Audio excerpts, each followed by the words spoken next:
I don't care what the screen says, I have platinum status and I expect to be treated accordingly. The voice cut through the gate lounge at Denver International Airport the way a car alarm cuts through a quiet street, not because it was the loudest sound in the room, but because it carried a particular kind of entitlement that made everyone within earshot instinctively look away. Derek Sloan stood at the boarding podium in a charcoal suit that probably cost more than most people's monthly rent. His platinum blonde hair immaculately swept back, his leather carry-on placed on the counter as though he were checking in at a hotel rather than waiting to board a Boeing 737. The gate agent, a young woman with tired eyes and a practiced smile, was explaining with admirable patience that the upgrade list had closed and that all premium economy seats were already assigned. Sloan was not interested in explanations. Outside the tall terminal windows, Denver spread out under a flat gray Tuesday sky, the Rockies somewhere behind the cloud layer, invisible but present the way important things often are. The gate area for United Flight 847 to Los Angeles hummed with the ordinary chaos of a morning departure, business travelers typing on laptops with one hand and holding coffee cups with the other, a family with 3 children who were managing their energy levels with varying degrees of success, a pair of college students asleep across 2 chairs with their backpacks as pillows. Nobody noticed the woman who came through the terminal doors and stopped for a moment near the large windows overlooking the tarmac. She was not remarkable to look at: a black woman in her late 30s, medium height, wearing dark jeans, a gray hoodie, and clean white sneakers, a small black backpack over one shoulder, and a worn paperback tucked under her arm. Her black hair was pulled back simply. She wore no jewelry except a small watch on her left wrist that was neither flashy nor decorative, just a watch the kind that tells time and nothing else. She moved through the crowded gate area without hurry and without hesitation, navigating the human traffic with a precision that was not aggressive, just extraordinarily efficient, as though she had calculated exactly where she needed to be and was simply going there. Her name was Naomi Rivers, and she paused at the window for perhaps 30 seconds. Most people standing at that window would have seen a commercial aircraft being serviced on the tarmac, ground crews attaching fuel lines, baggage carts moving in their practice circuits, a de-icing truck parked at idle. Naomi saw the wind direction in the way the orange safety vests moved the fuel load and the deliberate pace of the crew, the runway configuration reflected in the angle of the taxiing aircraft a quarter-mile away. She saw the invisible architecture of flight, the decisions and calculations that kept several 100,000 pounds of metal in the air. And she saw it the way a musician hears a song on the radio, not just as sound but as structure. She had been retired from active duty for 7 months. The habits had not retired with her. Her eyes moved upward briefly through the terminal glass into the gray sky above the cloud layer. 2 small shapes moved in tight formation far above the commercial traffic, too high, too fast, too precise to be anything but military. She noted them without expression, the way she noted everything, filed them, and kept walking toward Gate 23. At the podium, Sloan was still going, his voice carrying the particular quality of a man who had been told yes often enough that no had become a personal offense. Naomi stepped into the boarding line without comment, boarding pass already in hand, and stood with the patience of someone who had waited in longer lines under considerably worse conditions. When her row was called, she walked down the jet bridge, found her window seat, 14. A stowed her backpack in the overhead bin with one smooth motion, sat down, adjusted the air vent without needing to look for it, and opened her book. Derek Sloan boarded 10 minutes later, still carrying the energy of a man who had not gotten what he wanted and had not yet decided how to feel about that. He found his seat assignment, 14B middle seat, and the displeasure that crossed his face was immediate and unguarded, the kind of expression that comes before social calculation kicks in. He stood in the aisle for a moment with his expensive leather bag and looked at the row the way a person looks at a parking spot that is technically legal but barely acceptable. And then he looked at Naomi, who was reading her book with the focused attention of someone who was genuinely interested in what was on the page. She had a window seat and a backpack and a paperback. From the expression on Sloane's face, you might have thought she was taking up considerably more space than that. He placed his bag in the overhead compartment with more force than necessary, settled into the middle seat with an elaborate arrangement of his jacket and his business materials, and within 30 seconds had established a quiet territorial claim on the shared armrest between them, not aggressively, just completely the way water fills available space. He pulled out a leather-bound notebook and a platinum pen, and made a phone call that lasted until the boarding doors closed, speaking at a volume that suggested the person on the other end was hard of hearing, and that everyone else in the immediate vicinity was simply furniture. When Cassie, the flight attendant, young blonde with the alert eyes of someone who had not yet learned to turn off her awareness of the room, came through the cabin during final boarding, Sloane stopped her with a raised hand. He wanted to know, he said pleasantly, whether there was any flexibility in the seating arrangement given his platinum status with the airline and the fact that he had a considerable amount of work to get through on this flight. He gestured at the window seat with a vague wave that managed to include Naomi without directly acknowledging her existence, as though the seat were empty and its inconvenient occupation were an administrative matter rather than a human one. Cassie looked at her tablet. The manifest was clear. Seat 14A was assigned. She said so politely, and Sloane smiled the smile of a man who has not given up but has decided to be patient about it, and Cassie moved on with the careful pace of someone navigating a room where the floor might shift. Naomi had not looked up from her book during any of this. She turned a page.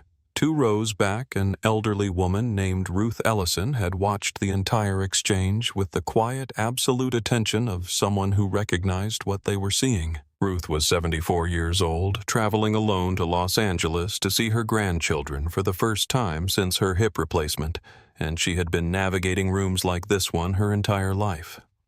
She knew the gesture Sloane had made, that particular wave, that particular framing of someone as an inconvenience to be relocated, and she felt the familiar weight of it settle in her chest like something she had carried so long she had almost stopped noticing it. Almost. 4 rows further back, a young woman named Deja sat with a flight school enrollment brochure open on her tray table, the pages dense with program requirements and scholarship information. Several passages highlighted in yellow, the corners of her favorite pages bent back. She was 22 years old and had been accepted to a regional flight training program 3 weeks ago and had been trying to decide whether to go ever since. She had not noticed the exchange at row 14. She was reading about instrument rating requirements. The plane pushed back from the gate at 7:43, and Naomi put her book down in her lap and looked out the window. She did not do this consciously exactly.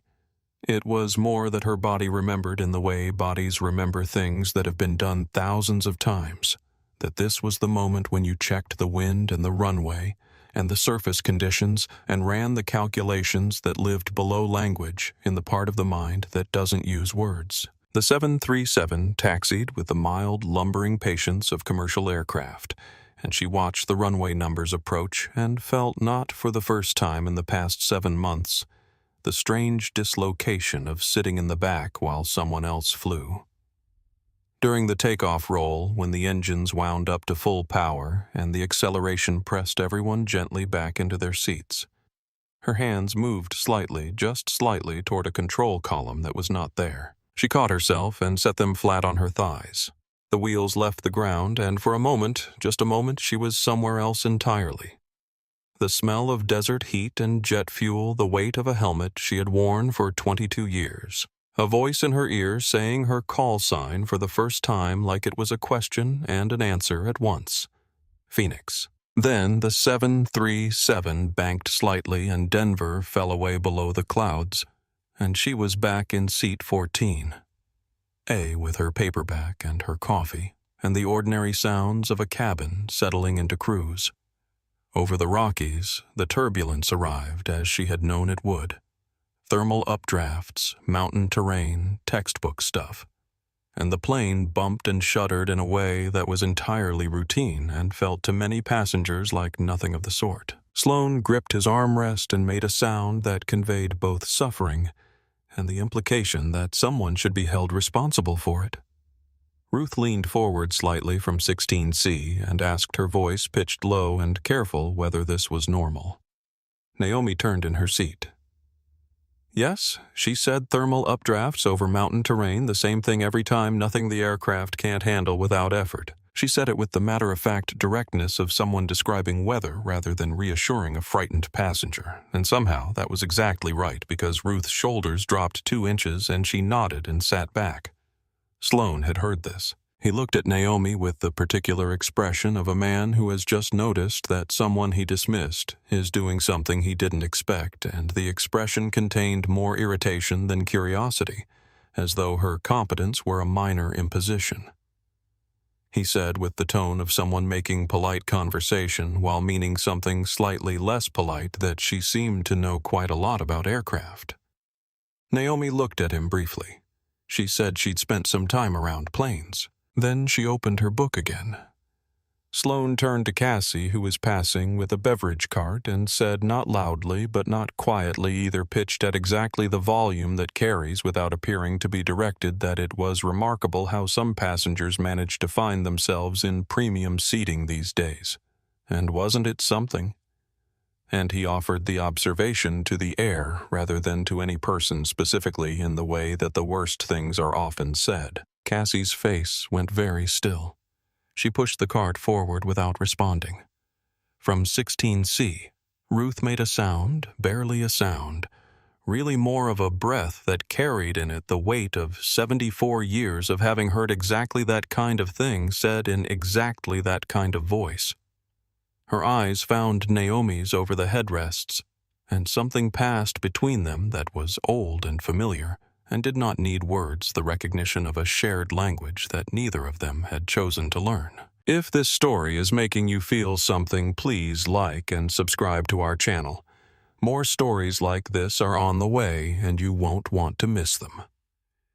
Cruising altitude brought a specific kind of quiet to the cabin, the engines settling into their steady register, the seatbelt signs clicking off passengers, unpacking the particular rituals of a 2-hour flight, and into that quiet Derek Sloan expanded. It was not dramatic exactly. It was the kind of expansion that happens in increments, each one small enough to seem arguable, all of them together, constituting something that was not arguable at all. His leather notebook had claimed the tray table.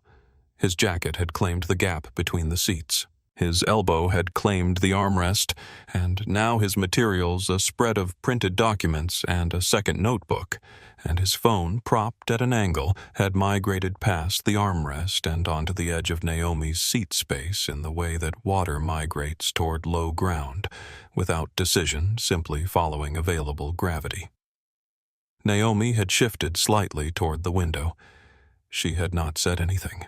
Sloan made 2 phone calls, both loud, both performed for an audience. He did not bother to look at names. Dropped like furniture, moved into a room to establish occupancy deals referenced in terms that were designed to be overheard and to convey a specific kind of importance. Between the calls, he summoned Cassie with the ease of someone who had been summoning people his entire life.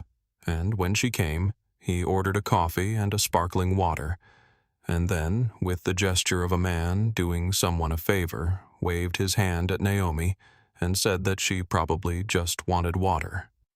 Cassie looked at Naomi. Naomi said evenly that she would have a coffee, thank you. Cassie brought both coffees.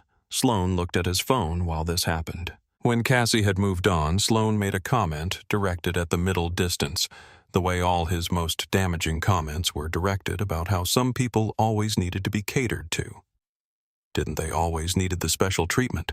And he said it with the mild, pleasant tone of someone sharing an observation about the weather, rather than targeting the woman sitting 8 inches to his left. The businessman in 14D across the aisle had been reading a newspaper since boarding, or rather had been holding a newspaper in front of his face since boarding, and now he lowered it by approximately 3 inches.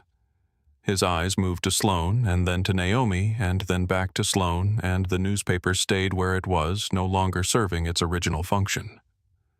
In row 16, Ruth had set down the crossword puzzle she'd brought for the flight. Her pen was still in her hand, but it wasn't moving. In row 18, Deja looked up from her brochure. Naomi sipped her coffee. She did not react, not because she had not heard she had heard everything, but because her stillness was not passivity. It was the particular stillness of someone who has made a deliberate choice about where to spend their energy.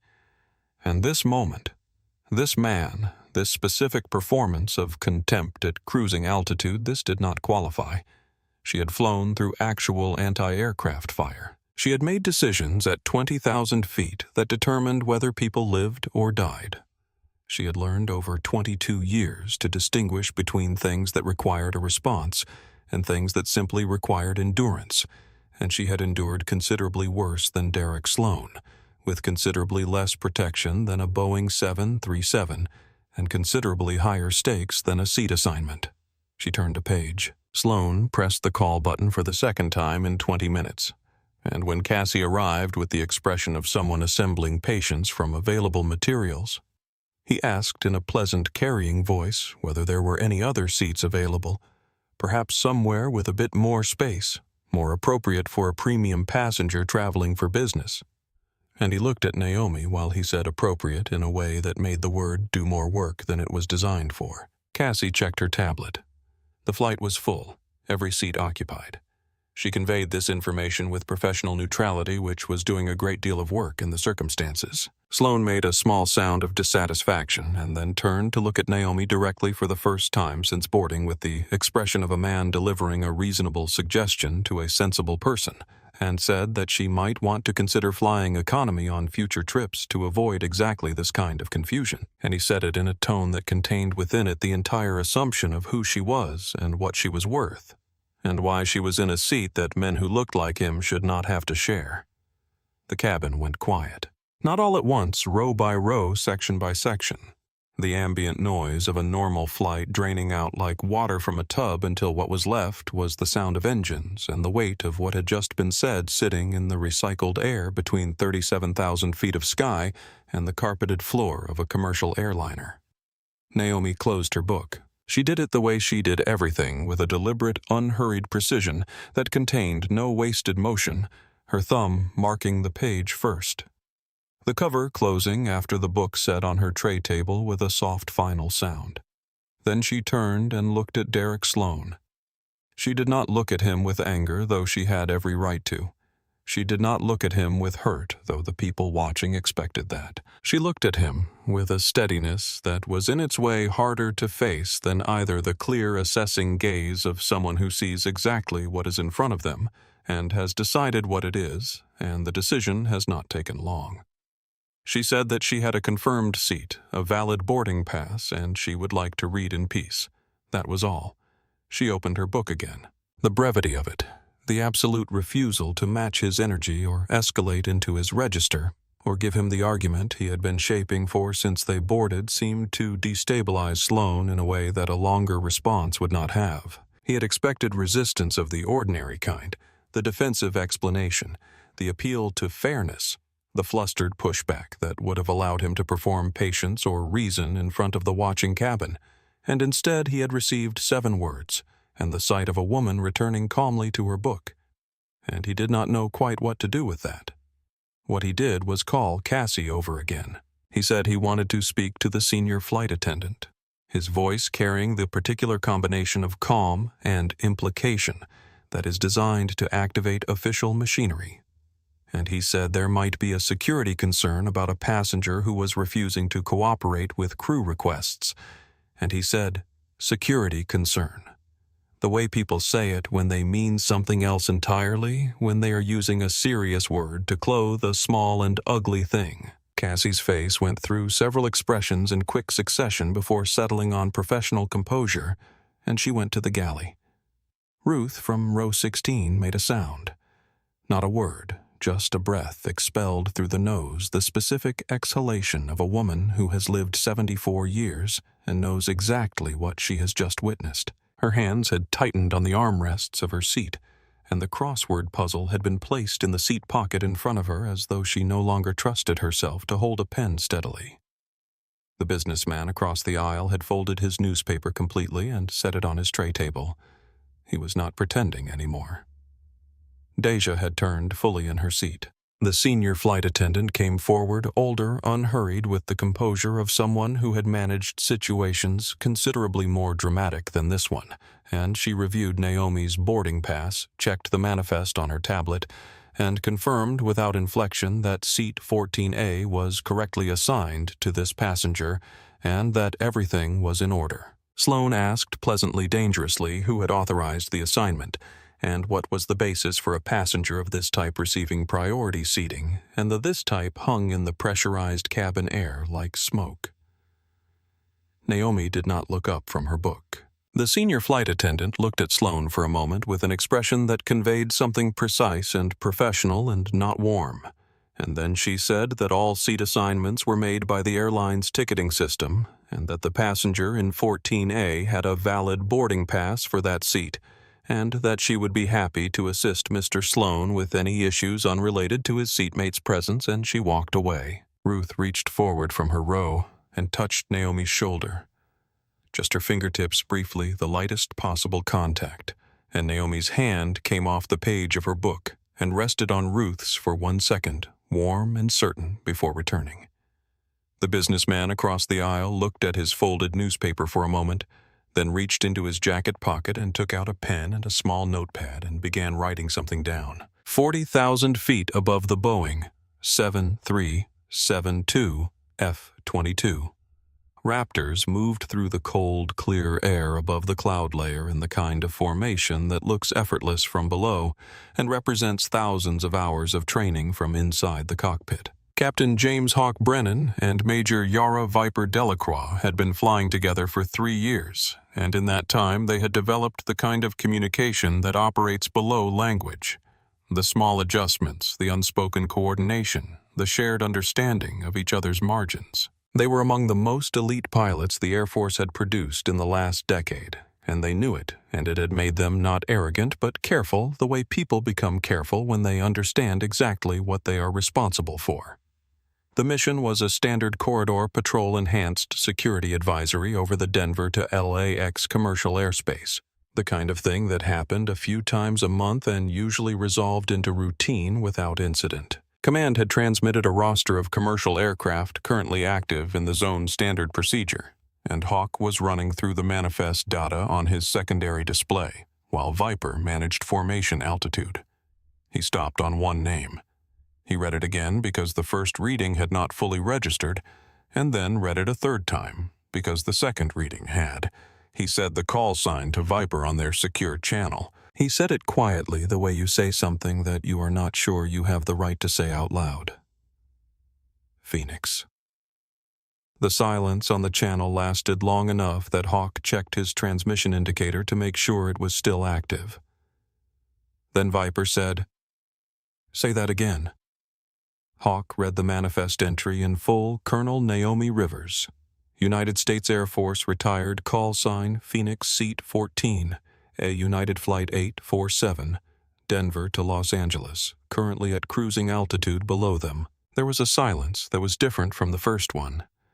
Not the silence of disbelief, but the silence of something landing, of a word that has meant something enormous for a long time, suddenly becoming specific and present and real.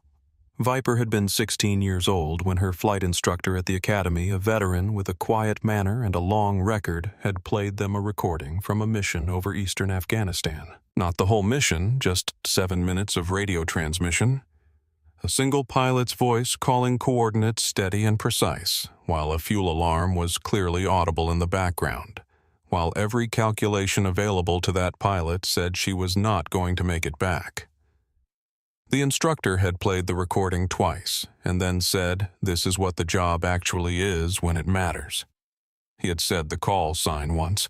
Viper had not forgotten it. "That's Phoenix," she said on the channel, and her voice had something in it that she would not have permitted in any other context, a rawness that the secure channel between two people who had earned each other's trust permitted. "She's down there." Hawk requested confirmation from Peterson, AFB Command.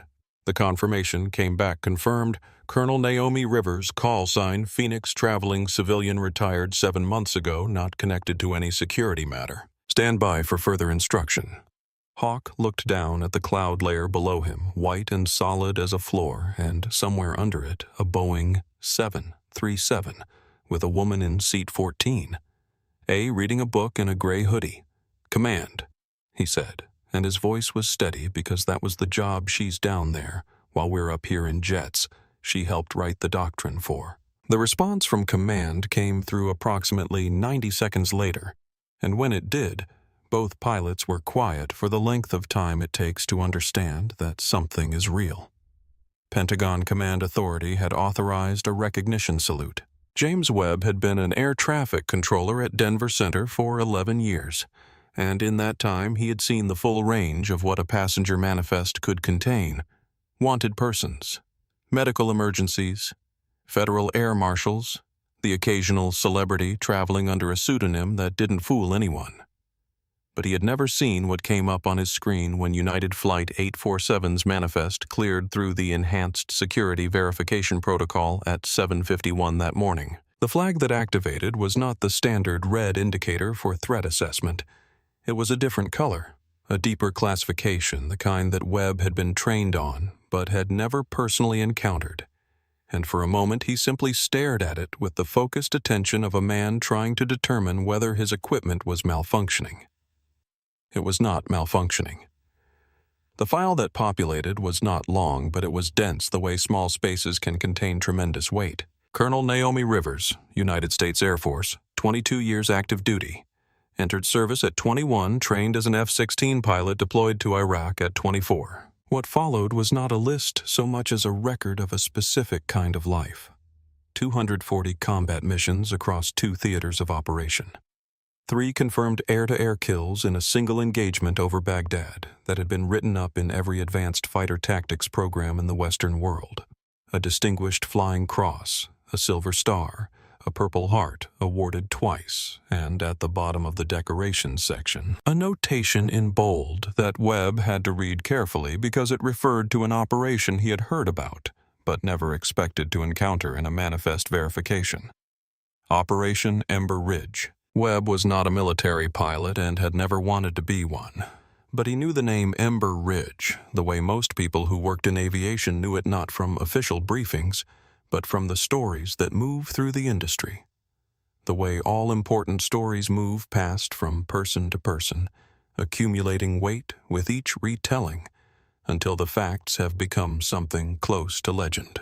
A downed pilot in hostile territory in the Kandahar province. A single F-16 responding to a distress call against orders to hold. 67 minutes over a hostile kill zone, alone transmitting coordinates, while a fuel alarm screamed and enemy fire tracked her aircraft, and every calculation available said she was not coming back. The last rescue helicopter cleared the danger zone with 40 seconds of fuel margin to spare. The F-16's engine flamed out over friendly territory. The pilot glided the aircraft to a dry riverbed and was unconscious when the rescue team reached her, still transmitting. They had given her 3 medals for it. The Air Force had named the operation. The pilot community had named her Phoenix. Webb called his supervisor over without raising his voice, which was how his supervisor knew it was serious. Webb only lowered his voice when something mattered. The supervisor read the screen, and the expression that crossed his face was the particular expression of someone encountering a name they had not expected in a context they had not imagined, and then he reached for the direct line to Peterson, AFB Command, and made the call with the care of someone who understands that some information needs to travel at a specific speed. The information traveled fast. At each level it reached, the response was the same. A pause, a moment of recalibration, and then an acceleration, because the name Phoenix did not exist in a vacuum in the Air Force community. It existed as a standard, a point of reference.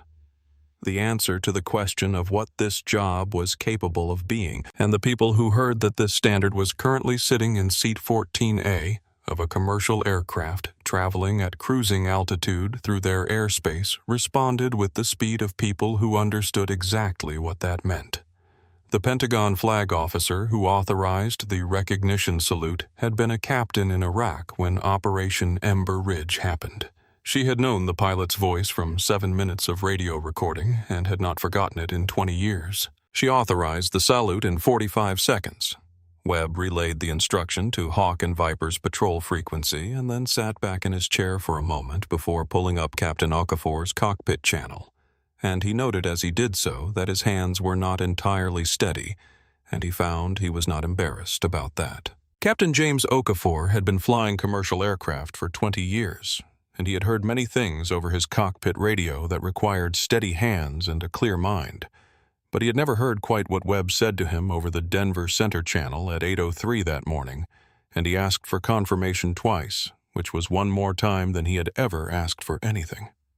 The confirmation came both times. First Officer Marcus Torres, no relation to the fictional passenger named earlier, a real and separate person, had pulled up the name on his own tablet while Okafor was still on the radio.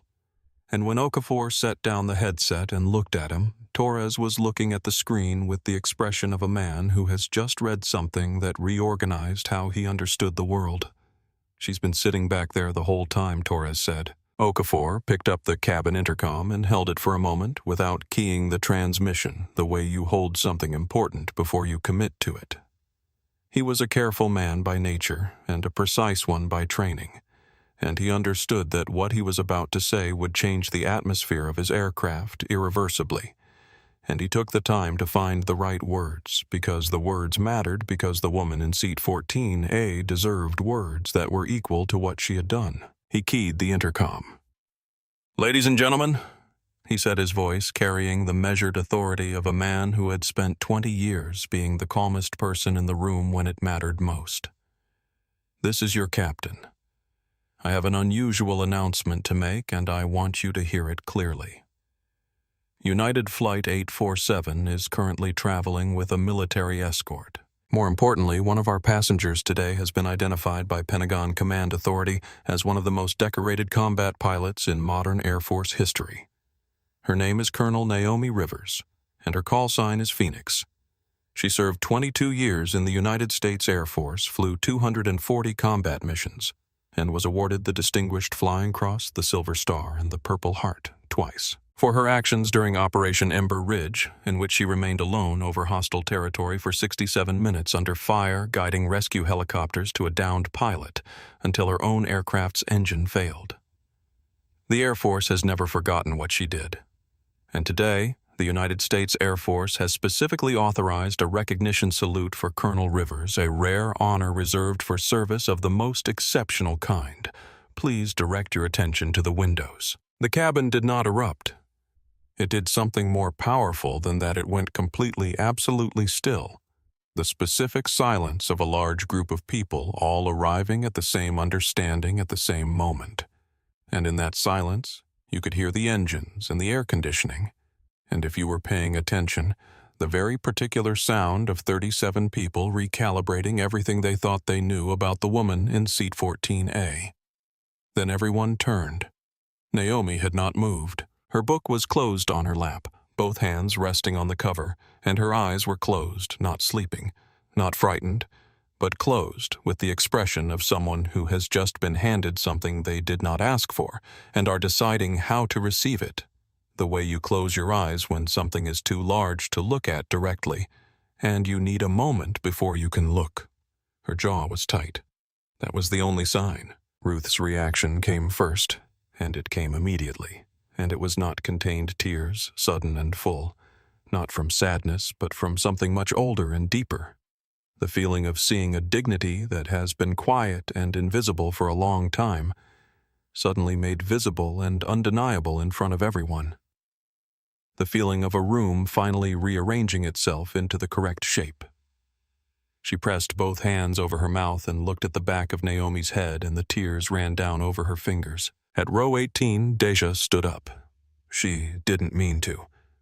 Her body did it before her mind had finished processing, simply rose from the seat like something had pulled her upright, and she stood in the aisle with her flight school brochure in her hand, and her mouth slightly open and her eyes very bright, looking toward row 14 with an expression that was not quite awe and not quite recognition, but something in between, something personal. something that had to do with who she was trying to become. Cassie came out of the galley slowly holding the curtain back with one hand, and her face was completely different from the face she had been wearing for the past 40 minutes. The professional management, the careful neutrality she had deployed while Sloane performed his contempt for a captive audience. All of that was gone, and what was underneath it was young and genuine and a little overwhelmed. The businessman from across the aisle looked at the notepad in his lap where he had been recording the incident, and then looked at seat 14A and said quietly to the air, "To no one, she's been sitting here the whole time." And Derek Sloane, platinum blonde hair, charcoal suit, platinum pen in his hand, leather materials spread across the armrest that belonged to the woman next to him, looked at Naomi Rivers with an expression that moved through several stages in the span of 3 seconds. Confusion first, then the specific recalibration of a man who has made a serious error and is only now receiving the information that tells him so. Then something that was not quite shame, but was adjacent to it. Something that looked like a man staring at a version of himself he did not recognize and was not prepared to introduce to the room.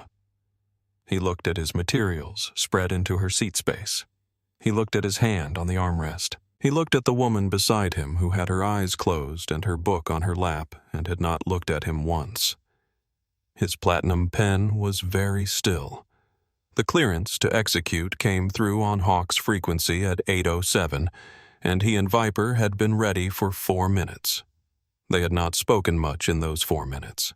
There had not been much to say that the silence didn't say better, the kind of silence between two people who are about to do something that matters, and who understand that it matters, and who do not need to perform their understanding of this for each other. Viper's voice, when she finally spoke, was quiet. She said that the instructor who had played them that recording had said something she hadn't thought about in a long time, that the job was not about the aircraft or the mission or the objective, that those things were the frame, and what lived inside the frame was the decision to stay. When everything available to you said, "Go," and that Phoenix had made that decision at 800 miles per hour over a dry riverbed in Afghanistan and had kept making it for 67 minutes while her fuel alarm screamed and she kept transmitting. Hawk said he had flown 180 combat missions, and he did not say it lightly, but he did not know if he would have stayed. There was a pause. Then they began the approach. The 2 F-22s descended from their patrol altitude with a precision that was in its own way a kind of language, every movement deliberate, every angle chosen, the formation maintained with the seamless coordination of 2 pilots who had trained thousands of hours for exactly this quality of control. They came alongside United Flight 847 at a close enough distance that passengers pressing to the windows could see the angular geometry of the stealth airframes. The cockpit canopies, the pilots inside them, small and human, within the enormous mechanical precision of what they flew. Command had patched Hawk's frequency through to Captain Okafor's cockpit, and Okafor opened the channel to the cabin speakers, and so Hawk's voice came into the cabin of Flight 847. The way important things come without announcement, without preamble, simply present and real. He addressed her by rank and by call sign. He said, "Colonel Rivers, call sign Phoenix." He said it twice because some things deserve to be said twice. And then he named what she had done. Not the medals, not the official record, but the thing itself, the specific human reality of it. 67 minutes over hostile territory, a downed pilot who needed coordinates, a fuel alarm that had been screaming for the last 20 minutes of the mission, and a woman who kept transmitting because there was one more helicopter that needed to clear the kill zone. And she stayed until it did. She glided a dead aircraft to the ground in a dry riverbed. She was unconscious when they got to her. She had the coordinates right to the end. He said the Air Force does not forget.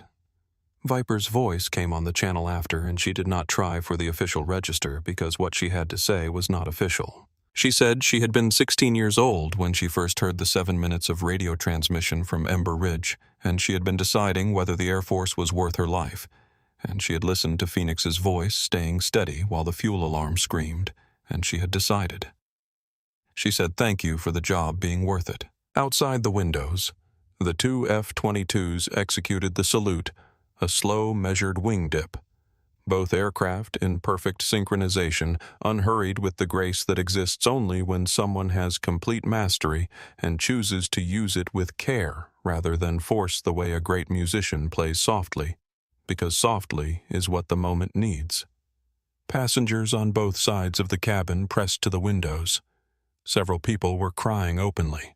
The children in the rear seats did not fully understand what they were seeing, but understood that it was serious, and that the adults around them were moved by it, and they were quiet in the way children are quiet when they sense the room is carrying something heavy. In seat 14, Naomi watched the F-22s through the window, and her reflection was visible in the glass beside the image of the jets, her face composed, her jaw still tight.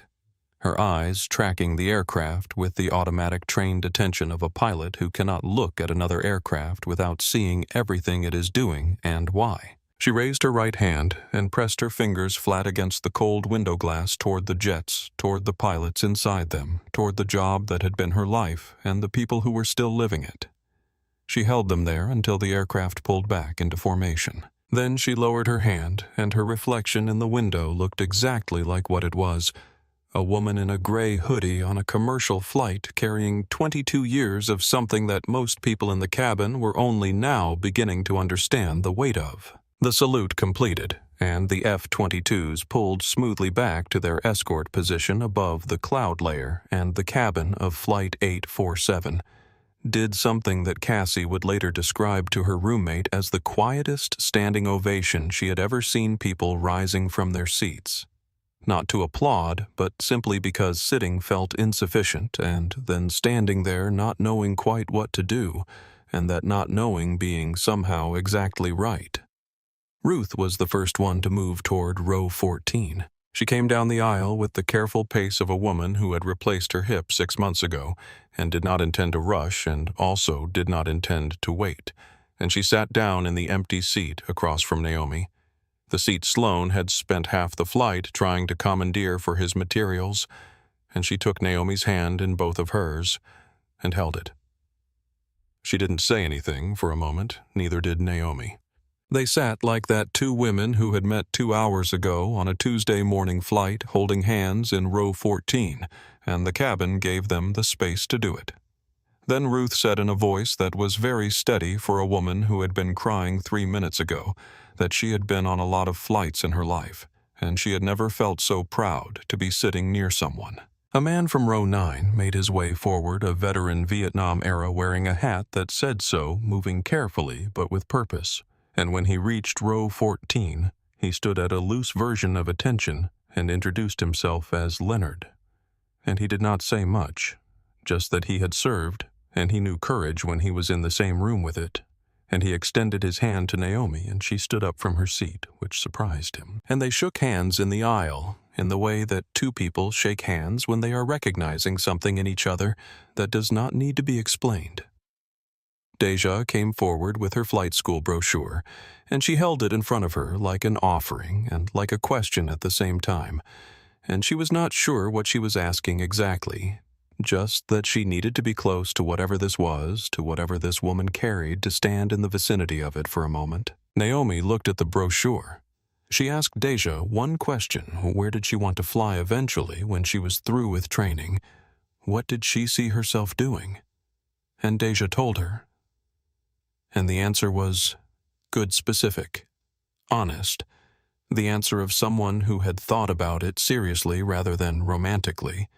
And Naomi nodded and took the brochure and wrote something on the back page with the pen that Deja handed her and gave it back. Deja looked at what was written and then looked up with the expression of someone who has just been given something they did not know they needed. Passengers from further back began coming forward in small groups, not a mob, not a rush, but a steady and respectful procession carrying napkins and boarding passes, and from one small girl of about 7, a drawing she had been working on for most of the flight that appeared to be an airplane with the word phonics written beneath it in careful capital letters.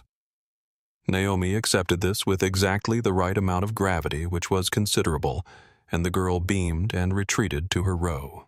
Naomi signed everything put in front of her, asked each person's name, and used It was not performative about any of it. She received the attention the way she had received the salute, with presence, and without pretense, as something being given to her by people who meant it, and she honored their meaning by not deflecting it.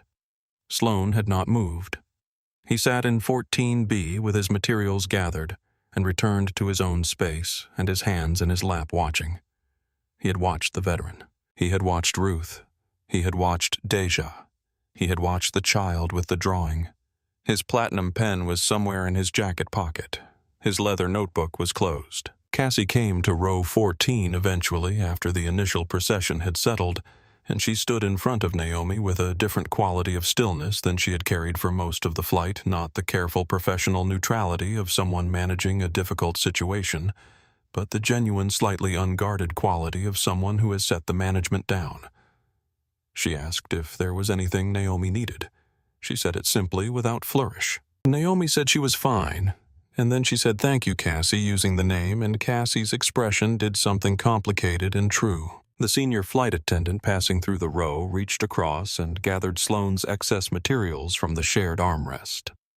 The overflow that had been there since before the Rockies, the quiet daily territory claim, and set them on his tray table in a single, neat motion without comment, without looking at him. The way you correct something that needs correcting, because it needs correcting, not because you are making a point about it. Sloane watched this happen and did not object. The questions came as the cabin settled back into a quieter version of itself. People returned to their seats, but not really to wherever their minds had been before the announcement, and Naomi answered them with the same quality she brought to everything directly without embellishment. Nothing added that was not true. Someone asked about Ember Ridge, and she told them what she was allowed to tell them, which was most of it, because it was not classified. It was just her life, and she told it the way people who have done hard things tell about them, which is without the dramatic weight that others want to apply to it. The facts carrying their own gravity without needing amplification. Someone asked what it felt like to eject. She said she didn't eject, she stayed with the aircraft, and there was a short silence after that. Then the question came from a middle-aged woman in row 15, asked gently but directly, why hadn't she said anything earlier when things were happening in row 14 that no one in the nearby rows had missed? Naomi was quiet for a moment.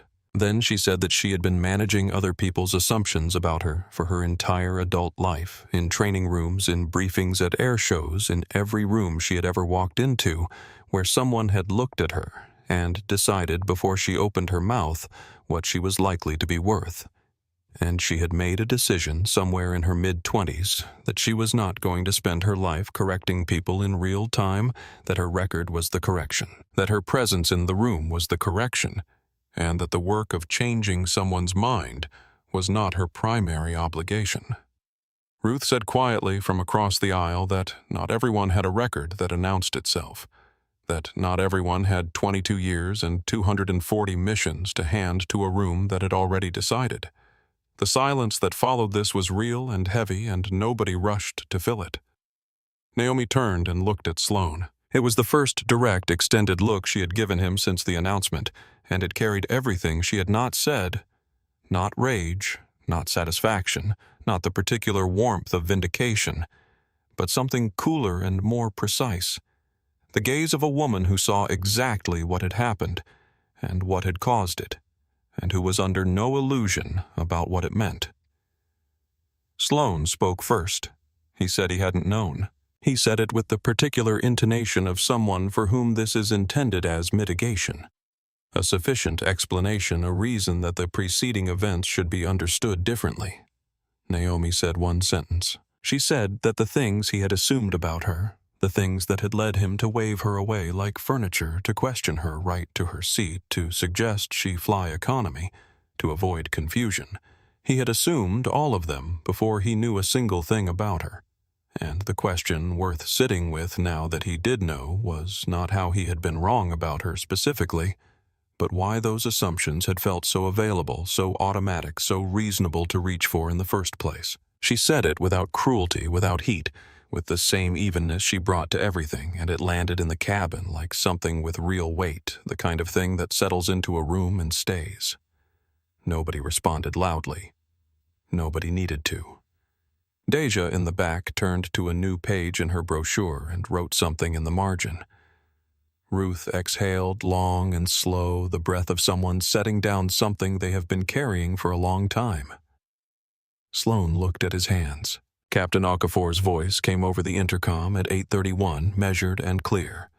He informed the cabin that the airline's senior operations office had been notified of the in-cabin incidents that had occurred prior to the military recognition, and that upon landing at LAX, the airline's compliance team would be conducting a formal review of passenger conduct during the flight as per standard protocol following documented cabin disruptions. He thanked the passengers for their patience and attention. Cassie in the galley told the senior flight attendant that she had logged the incidents. Sloane's requests to have Naomi relocated the security concern. Implication: the specific comments made within earshot of multiple passengers at the time they occurred, as she was trained to do, and the log was time-stamped and complete.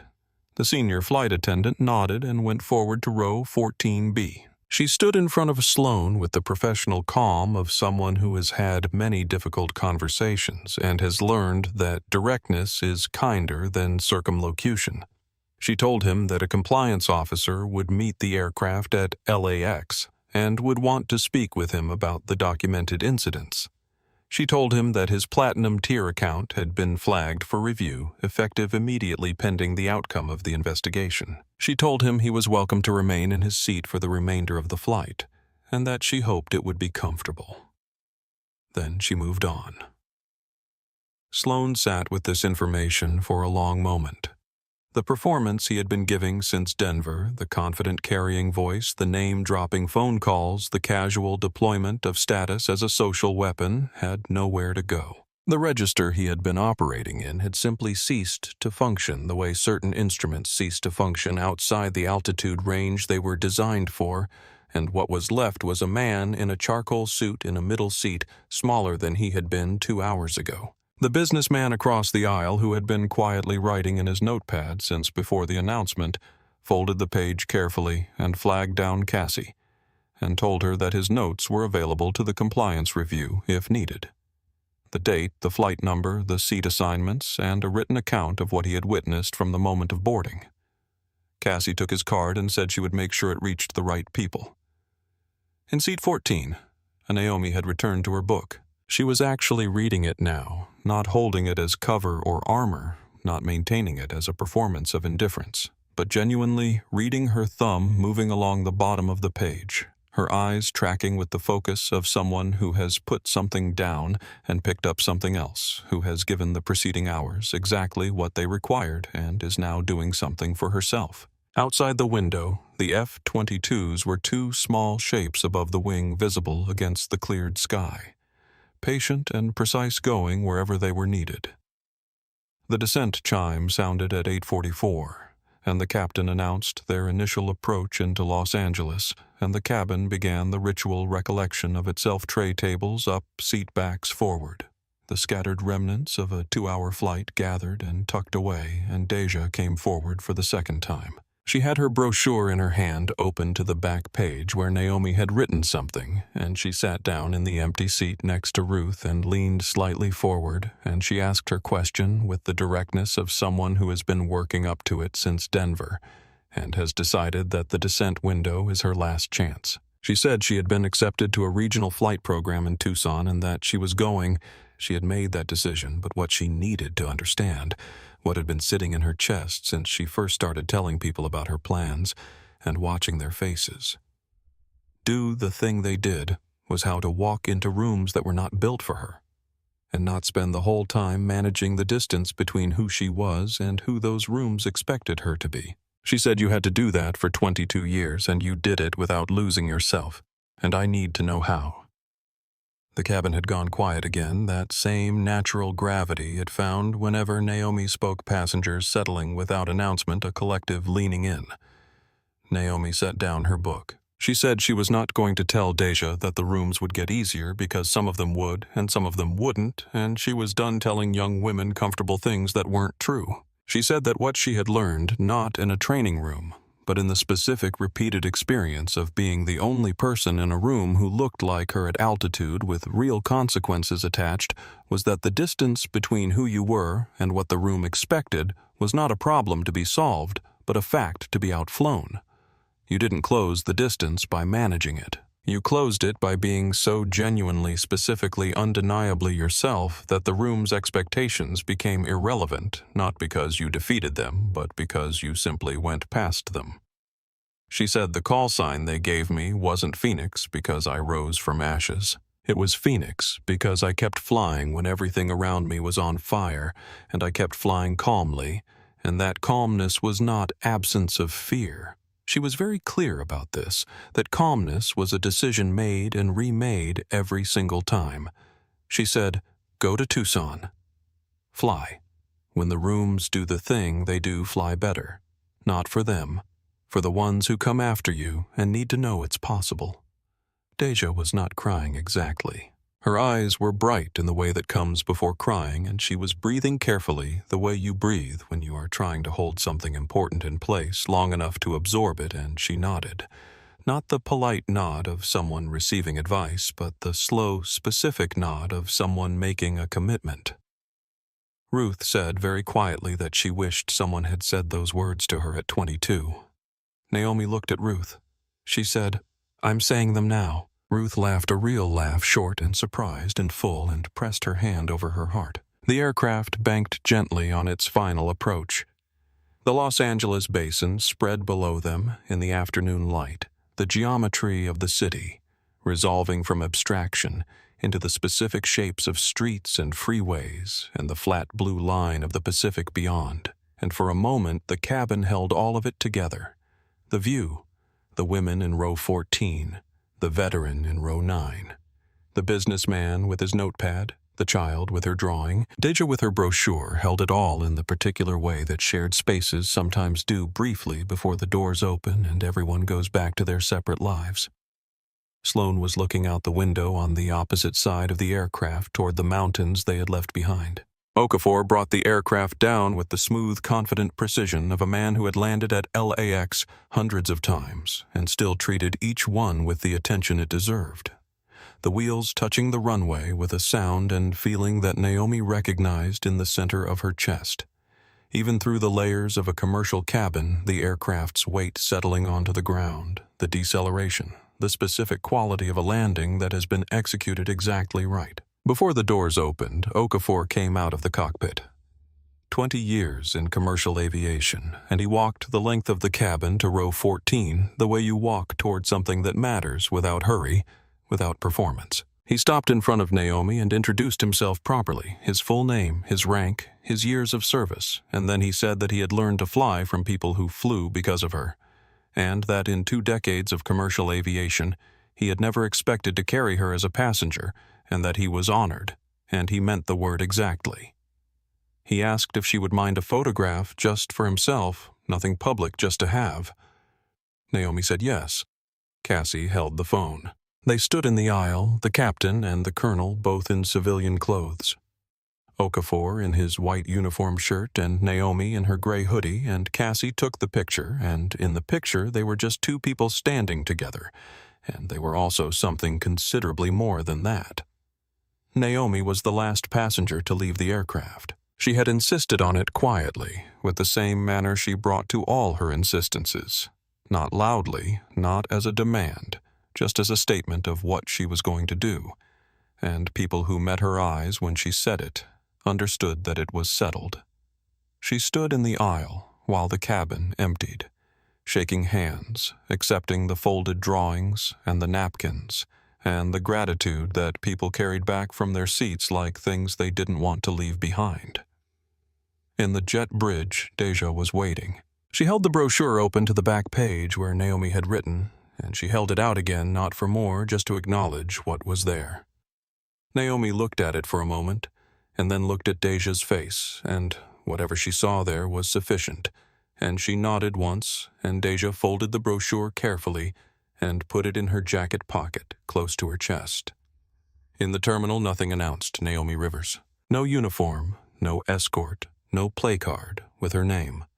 just a woman in a gray hoodie with a black backpack walking through LAX with the measured, unhurried pace of someone who has already done the hardest thing she will ever be asked to do and has learned to carry that quietly, and now is simply going where she is going. Near the gate at a compliance desk, positioned discreetly to the side of the boarding area, a man in an airline operations vest was speaking with two other officials, a tablet between them, a name visible on the screen. The review had begun before the aircraft finished parking. These things move fast when the record is clear. Naomi walked past without seeing it, or if she saw it, she did not stop because it was no longer hers to carry. It was the airline's problem, and the investigation's problem, and eventually the record's problem. And she had spent 22 years understanding the difference between problems that were hers and problems that weren't. At the far end of the terminal, near the exit, there was a large window facing west, and she stopped at it for a moment. Above the cloud layer, above the commercial traffic and the noise of LAX and the afternoon haze over the basin, two small shapes were turning northward back toward Peterson, their patrol complete. She watched them until they disappeared into the gray-white of the upper sky, and then she shouldered her backpack and walked through the doors into the California afternoon. The footage reached social media before Naomi reached baggage claim. 3 separate passengers had recorded the F-22 salute from different angles. Window seats on both sides of the aircraft, one from the aisle, and by the time the clips were stitched together and posted, they showed the whole sequence, the jets coming alongside the wing dip. And then, in one of the aisle seat recordings, the back of a woman in a gray hoodie pressing her fingers against the cold glass toward the aircraft outside. That image, the gesture, the hoodie, the fingers against the window became the one that spread. By the time Naomi's car reached the freeway, the clip had crossed 1 million views. The comment sections filled with veterans posting their branch insignias with daughters of pilots writing their mothers' names with young women in flight programs in Tucson and Colorado Springs and Fort Worth, posting the call sign like a flag they were planting Phoenix. And beneath the clip, the airline posted a statement confirming that a formal review of passenger conduct aboard Flight 847 was underway, that a platinum-tier account had been suspended pending investigation, and that the airline's premium cabin protocols were under internal review. Sloan's name was not in the statement. It took the internet approximately 4 hours to find it anyway. 3 weeks later, a letter arrived at Peterson AFB, addressed to Captain Brennan and Major Delacroix, not email, handwritten on plain, unheaded paper in a clear, unhurried hand. It thanked them for something she hadn't known she needed, and it named the specific thing each of them had said on the cabin channel that had stayed with her for Hawk, the line about flying jets she had written the doctrine for Viper, the line about the job being worth it. Viper pinned hers to the wall above her bunk. Hawk read his twice, folded it carefully, and placed it in the cedar chest where he kept his father's military photographs because that was where things that mattered went. The airline's internal review, meanwhile, expanded beyond the single flight when the compliance team ran Sloan's account history, 6 prior documented incidents in premium cabins, all involving passengers of color, all logged, none previously escalated. And the expanded record changed the scope of the investigation from a single conduct review to a formal policy audit, and the platinum-tier conduct standards were rewritten before the end of the quarter. Deja was accepted to the advanced flight track in Tucson 6 weeks after Flight 847. The instructor who interviewed her called it one of the strongest applications he had read. She didn't mention Naomi's name in the interview. She flew the simulator like she'd been doing it for years. 6 months after Flight 847, on a warm afternoon at a small grass and tarmac airfield outside Los Angeles, Naomi stood beside a 2-seat trainer with a helmet under her arm, and in front of her were 8 young women teenagers. Most of them, some as young as 15. All of them enrolled in a youth aviation program she had helped found with 2 other retired Air Force pilots, and she was explaining the instrument panel with the patient precision of someone who has done the hard thing and now wants to make the path a little clearer for the people coming behind. One of the 8 was Deja, who was not a teenager but had asked to be there anyway, and who stood at the back of the small group with her flight school brochure in her back pocket. and the expression of someone who has already made the most important decision of her life and is now simply living forward from it. The sky above the field was wide and cloudless, carrying the particular quality of California afternoon light that makes the world look like it was made to be flown through, and the smell of fuel and cut grass and warm tarmac hung in the air, familiar as anything, the smell of every flight that had ever mattered. Naomi pulled on her helmet and turned to the group and said one thing: "The reader does not hear. It only sees the 8 faces that receive it. The way they change, the way something settles into them. Something that will still be there years from now, when they are the ones standing in front of groups of young women in airfields of their own." That is the ending. Not the salute, not the consequences, not the going viral. Those are just the events. The ending is 8 faces in the afternoon light, and one woman's voice and the sky. If this story moved you, please like and subscribe to our channel. It helps us keep telling stories that matter.